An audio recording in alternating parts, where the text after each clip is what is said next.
एक बार एक शिष्य ने विनम्रता पूर्वक अपने गुरुजी से पूछा, गुरुजी, कुछ लोग कहते हैं कि जीवन एक संघर्ष है, कुछ अन्य कहते हैं कि जीवन एक खेल है और कुछ जीवन को एक उत्सव की संज्ञा देते हैं। इनमें कौन सही?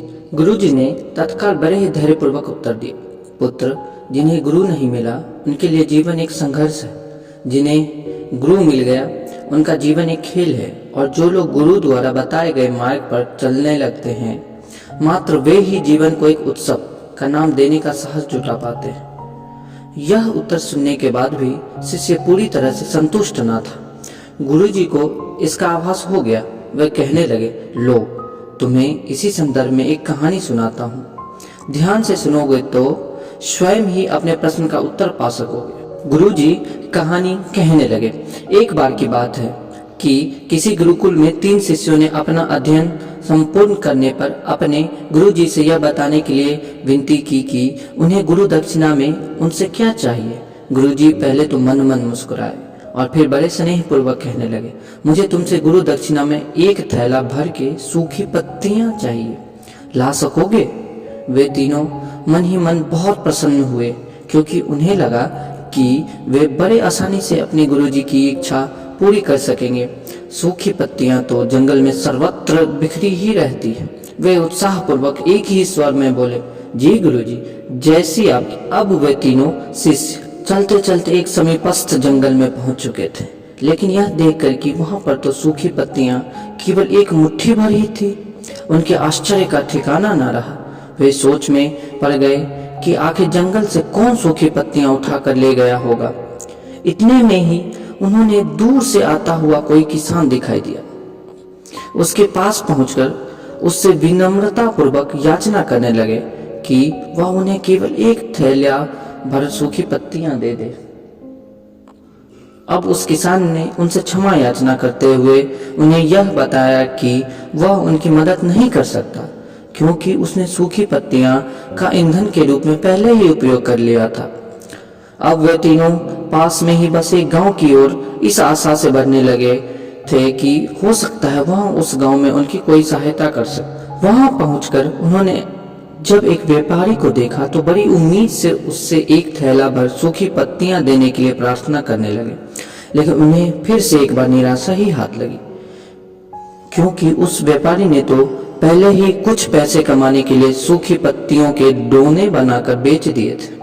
लेकिन उस व्यापारी ने उदारता दिखाते हुए उन्हें एक बूढ़ी माँ का पता बताया जो सूखी पत्तियां एकत्रित किया करती, पर भाग्य ने उन्हें यहाँ भी उनका साथ नहीं दिया, क्योंकि वह बूढ़ी माँ तो उन पत्तियों को अलग अलग करके कई प्रकार की औषधियां बनाया करती थी।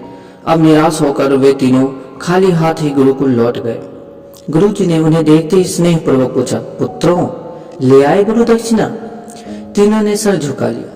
गुरुजी दोबारा पूछे, पुत्रों, ले आए गुरु दक्षिणा? तब एक शिष्य कहने लगा, गुरुदेव, हम आपकी इच्छा पूरी नहीं कर पाए।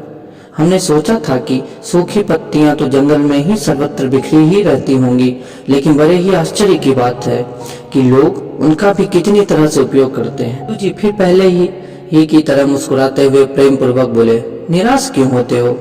प्रसन्न हो जाओ, और यही ज्ञान की सूखी पत्तियां भी व्यर्थ नहीं हुआ करती, बल्कि उनके भी अनेक उपयोग हुआ करते हैं। मुझे गुरु दक्षिणा के रूप में दे दो। तीनों शिष्य गुरुजी को प्रणाम करके खुशी खुशी अपने अपने घर की ओर चले गए। वह शिष्य जो गुरुजी की कहानी एकाग्रचित्त होकर सुन रहा था, अचानक बड़े उत्साह से बोला, गुरुजी, अब मुझे अच्छी तरह से ज्ञात हो गया कि आप क्या कहना चाहते हैं। आपका संकेत वस्तुतः इसी ओर है ना, कि जब सर्वत्र सुलभ सूखी पत्तियां भी निरर्थक या बेकार नहीं होती, तो फिर हम कैसे? किसी भी वस्तु या व्यक्ति को छोटा और महत्वहीन मानकर उसका तिरस्कार कर देना उचित नहीं। चींटी से लेकर हाथी तक और सुई से लेकर तलवार तक सभी का अपना अपना महत्व होता है। गुरुजी भी तुरंत ही बोले, हाँ पुत्र, मेरे कहने का भी यही तात्पर्य है कि हम जब भी किसी से मिले तो उसे यथा योग्य मान देने का भरसक प्रयास करें, ताकि आपस में स्नेह, सद्भावना, सहानुभूति एवं सहिष्णुता का विस्तार होता रहे। हमारा जीवन संघर्ष के बजाय उत्सव बन सके, ताकि दूसरे, यदि जीवन को एक खेल ही माना जाए तो बेहतर यही होगा कि हम निर्विक्षेप स्वस्थ एवं शांत प्रतियोगिता में ही भाग लें और अपने निष्पादन तथा निर्माण की ऊंचाई के शिखर पर ले जाने के अथक प्रयास करें। अवश्य से पूरी तरह से संतुष्ट था। अंततः दोस्तों, मैं यही कहना चाहता हूं कि यदि हम मन, वचन और कर्म इन तीनों ही स्तरों पर इस कहानी का मूल्यांकन करें तो यह कहानी खरी ही उतरेगी। सबके प्रति पूर्वाग्रह से मुक्त मन वाला व्यक्ति अपने वचनों से कभी भी किसी को आहत करने का दुस्साहस नहीं करता और उसकी यही ऊर्जा उसके पुरुषार्थ के मार्ग की समस्त बाधाओं को हर लेती है। वस्तुतः हमारे जीवन का सबसे बड़ा उत्सव पुरुषार्थ ही है, ऐसा विद्वानों का मत है। तो दोस्तों, ये कहानी हमें बहुत कुछ सिखाती है। आशा करता हूँ ये कहानी आपको पसंद आई होगी। तो इसी प्रकार की कहानियाँ सुनने के लिए हमारे चैनल को सब्सक्राइब करें और बेल आइकन दबाना ना भूलें। धन्यवाद।